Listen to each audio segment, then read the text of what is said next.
I genuinely hate this company.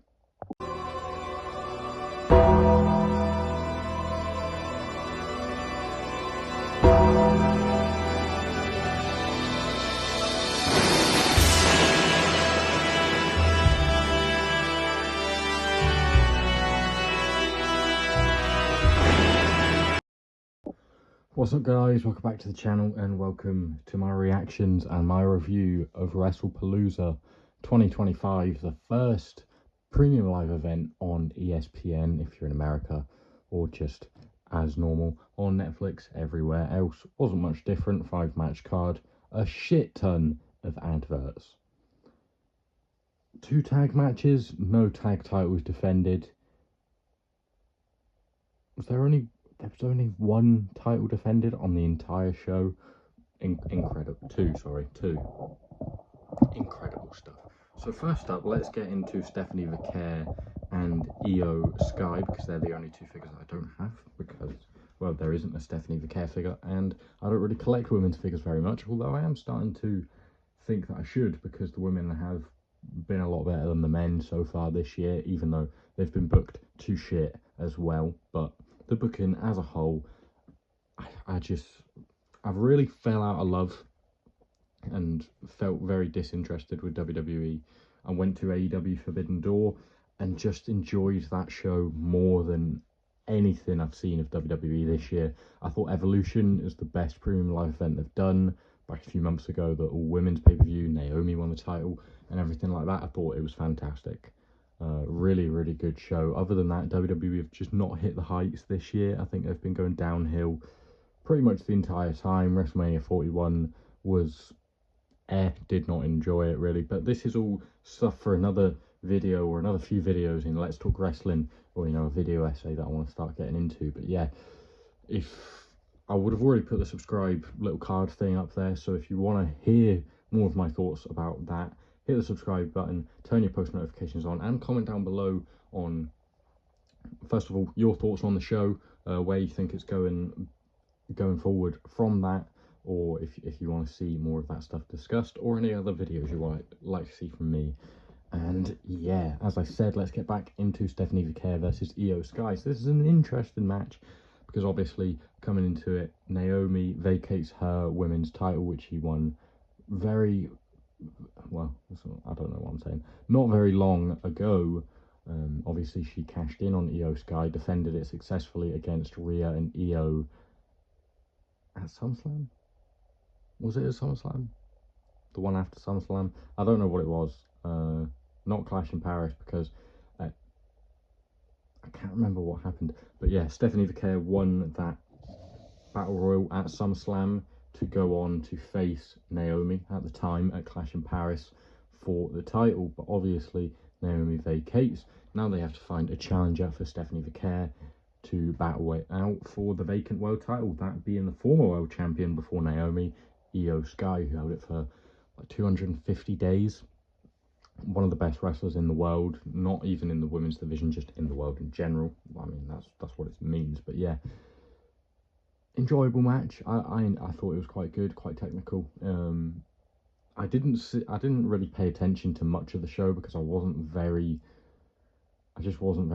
didn't buy into it much. I watched it this morning. I didn't stay up to watch it because I couldn't be asked, because I wasn't really interested in any of the matches enough. But that was the one with probably the most riding on it, other than the WWE title match. But yeah, Stephanie gets the win. Really good. That was my first correct prediction of the night. I think I went 0-2 to begin with, but yeah, got no complaints about that. Stephanie wins the title. She's just carrying on her upward trajectory, and that's absolutely fine. She'll be one of the biggest stars in the women's division, and someone has to step up now that Naomi is out of it for, you know, probably the best part of the next year. But I'm sure she'll be back, because she was on the hottest run of her career, so she'll definitely be back, hopefully back in that role, and they don't put her back to being a babyface, because, you know, the Bianca and the Jade stuff is still there. Whenever that happens, you know, that's a future WrestleMania match.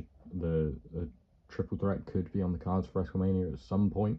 That's what you sort of thought going into, like, coming out of Naomi's title reign when that happened. Like, she could face Bianca or Jade next year at WrestleMania, or both of them. But yeah, let's get into some of the other matches. So we're not going to go on what kicked off the show, because I'm gonna go on about that for quite a while. Let's get into the tag match, which I think it was announced on the pre-show, or maybe on Friday or Monday. I don't know.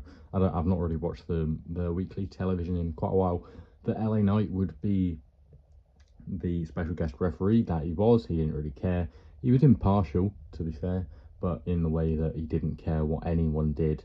He had the story of him being sort of biased towards Jimmy, not really to Jay.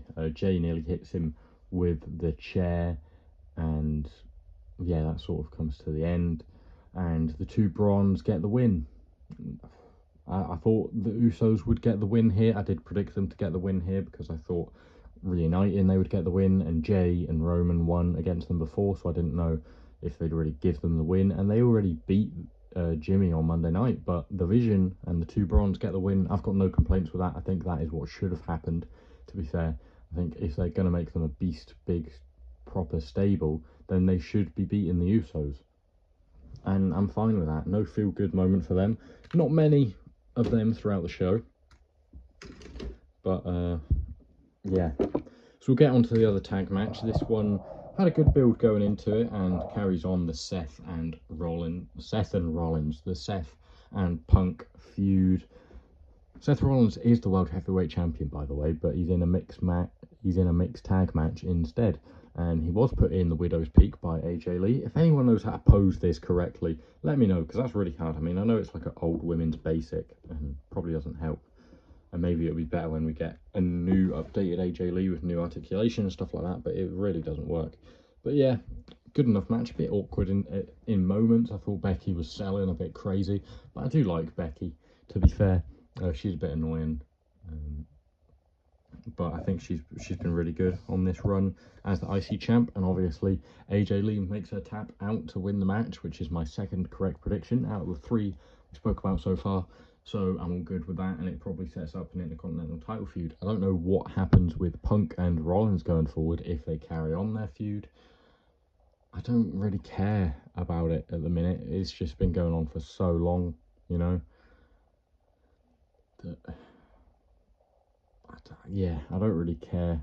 I would love to see LA Knight get back in that picture and have a proper feud with Seth Rollins, you know, overcoming the Vision and all of that, but I don't really see that coming. I really don't see where this goes from here. But Punk and AJ get the win over Becky and Seth, and we'll see where it goes. Up next we have the main event: Cody, the American Nightmare, and Drew McIntyre, who of course did not win. He is not the new champion. Cody retains because Drew had a bit of an injury at the end. He went for the Claymore through the announce table. Again, the ref steps in. Drew messed up his leg a bit, his knee, his shin, and that allowed Cody to take advantage. Drew setting up for the Claymore, his leg gives out. Cody goes for the Super Cody Cut, which I really like. That's such a great move. Crossroads, and that was all she wrote. Drew McIntyre loses another big match, loses another world title match, and he's going to feel hard done by because of the referee. And personally, I wouldn't have minded if Drew won that right there.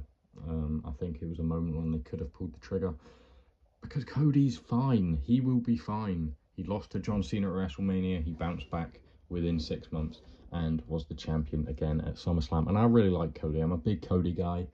But Cody doesn't need a title right now. I understand he's the face of the company. Cena is months away from leaving. Cody is his successor, really. Roman Reigns wasn't it as a babyface. As a heel, fantastic. In the Bloodline, that was the best work of his career. Now his career dwindles down and he's going part-time, even more part-time. And John Cena leaves. Cody Rhodes will still be the biggest babyface in the company because they don't have someone to step into that role if it's not him. CM Punk potentially could be that as well, because Cody at some point will turn heel. He's expressed a desire to turn heel, and it's going to happen at some point. I don't know if Maybe we get the Roman Cody rematch flipped the other way. Roman's the face, Cody's the heel. You got Randy as well, who some people thought going into this match with Drew that he's got history with, Cody's got history with, he could interfere. He could turn heel on Cody. Drew wins the title. Could have been a huge thing, but no, Cody does retain, which takes me to 3-1 on predictions for the night. I'm not mad at it because obviously that's just what was going to happen. They very rarely take these big shots, and they're getting really bad at striking while the iron's hot. They didn't do it LA Knight. They didn't do it originally with Cody at 39, but at WrestleMania 40 they did.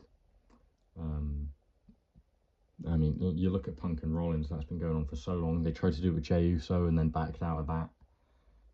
Gunther's not doing anything at the minute either. But yeah, Cody's still champ. Then we get on to the opener of the night, and the thing that most people will be angry about and rant about, which I am probably going to do, just keep in mind.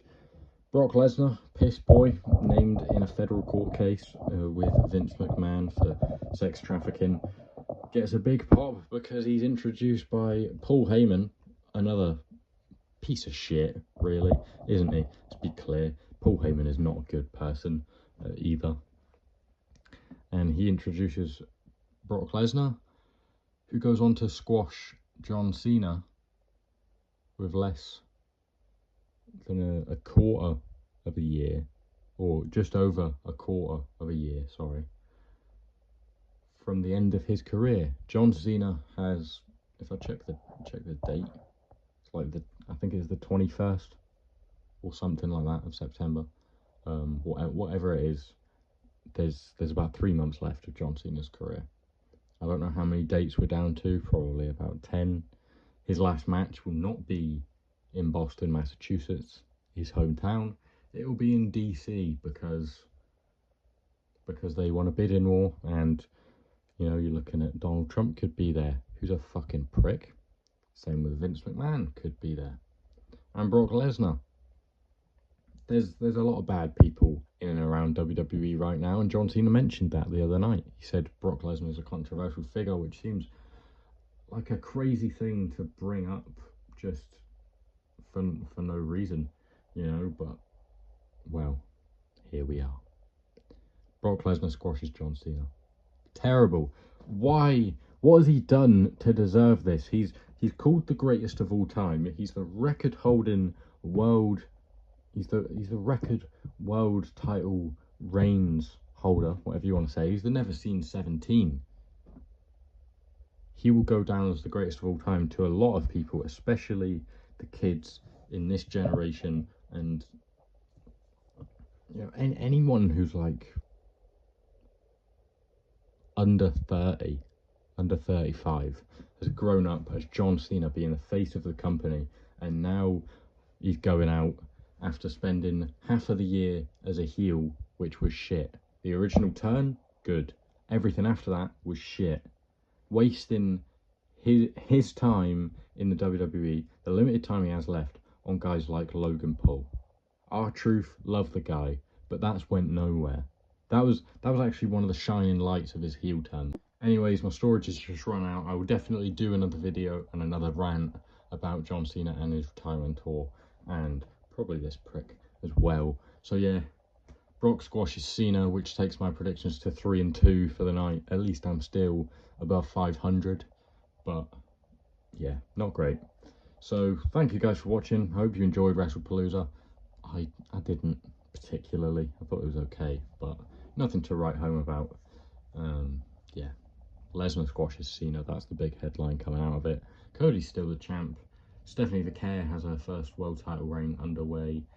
AJ and Punk beat Becky and Seth. I was going to say Beck and Sethy. Becky and Seth. And the Usos fall to the bronze. That is everything from Wrestlepalooza. Thank you guys for watching. I hope you've enjoyed. If you have, leave a like, comment, subscribe, your post notifications turned on so you don't miss an upload. Tons more coming on the channel in the coming days, weeks, months, and years, hopefully. So thank you guys for watching. Hope you've enjoyed, and I'll see you next time. Goodbye.